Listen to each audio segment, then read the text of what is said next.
فطری تقاضا یہی ہے کہ انسان رات کو سوئے اور دن کو جاگے۔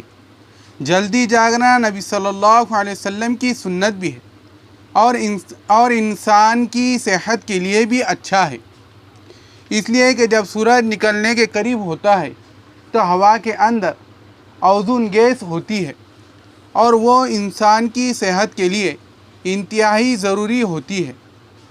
سونے والا بستر پر اس کو محسوس نہیں کر سکتا، اس سے فائدہ نہیں اٹھا سکتا، ذرا باہر نکل کر ٹھنڈی ہوا لینی پڑتی ہے، تو اس میں جسمانی فائدہ بھی ہے اور روحانی فائدہ بھی ہے۔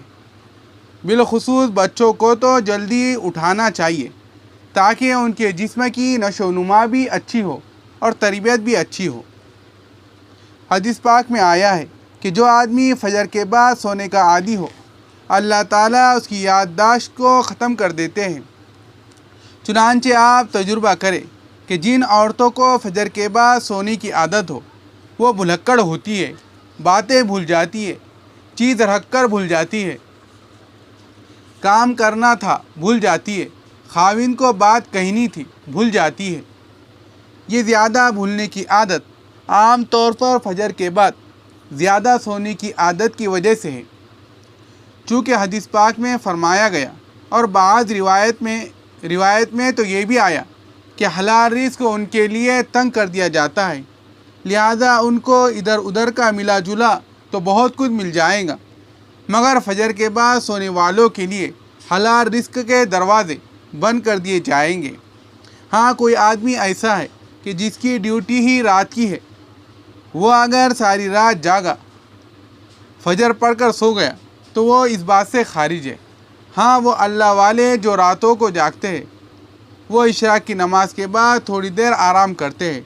عشاء کے بعد سونا بالکل ٹھیک ہے، یہ بزرگوں کی عادت رہی ہے، مگر فجر اور عشاء کے درمیان نہیں سونا چاہیے، سوائے اس کے کہ رات کو انسان اتنا جاگا ہو کہ اب یہ سوچے کہ اب میں نہیں سوؤں گا تو سارا دن مجھے کام کرنے کے اندر رکاوٹ ہوں گی، پھر اس کی اجازت ہے۔ عام عادت نہیں بنانی چاہیے۔ دیکھا یہ گیا ہے کہ جن گھروں کے اندر کچھ کھانا پینا وافر ہوتا ہے اور اللہ تعالیٰ نے اچھا دیا ہوا ہوتا ہے تو وہاں پر صبح کے وقت اسی طرح سوئے ہوتے ہیں، بلکہ موئے پڑے ہوتے ہیں کہ پورا گھر قبرستان کی طرح لگ رہا ہوتا ہے۔ سورج نکل چکا ہوتا ہے اور گھر کے لوگ جاگ بھی نہیں رہتے ہیں، نہ کچھ پکانا پڑے اور نہ کچھ تردد کرنا پڑے، بیوی اپنے وقت پر جاگے، خاوند اپنے وقت پر جاگے، بچوں نے اٹھ کر اسکول جانا ہوتا ہے، مائیں ان کے لباس پہلے ہی تیار کر کے رکھ دیتی ہے، ان کو کہتی ہے بیٹے صبح الارم بجنے پر اٹھ جانا، اسکول جانا، اس لیے کہ اسکول وقت پر نہ جائے تو ان کو استاد سے سزا ملتی ہے۔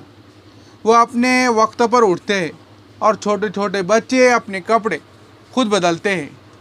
ٹھنڈا دودھ بھی مل گیا تو بچے یہی کھا کر چلے جاتے ہیں۔ ناشتہ اس لیے آسان کر لیا تاکہ جاگنے کی تکلیف نہ اٹھانی پڑے۔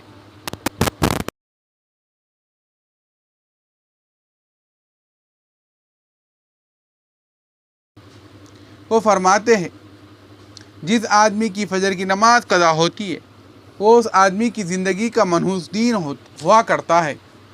چنانچہ ایک آدمی نے قسم کھا لی کہ میں اپنی بیوی کو منحوس دین طلاق دوں گا۔ اب اسے سمجھ نہیں آتی کہ میں قسم تو کھا بیٹھا لیکن منحوس دین کون سا ہے۔ کسی فقیہ کے پاس گیا، انہوں نے فرمایا جس دن تمہاری فجر کی نماز قضا ہو جائے وہ تمہاری زندگی کا منحوس ترین دین ہے، تم اس دن یہ کام کر سکتے ہو۔ بعض ایسے بزرگوں کو بھی دیکھا جو وقت کے حاکم تھے مگر انہوں نے دستور بنایا ہوا تھا۔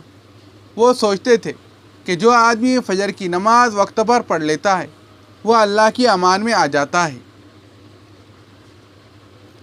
مسلمانوں کا معاشرے میں عشاء کے بعد جلدی سونے اور صبح کے وقت جلدی جاگنے کا معمول ہوتا ہے۔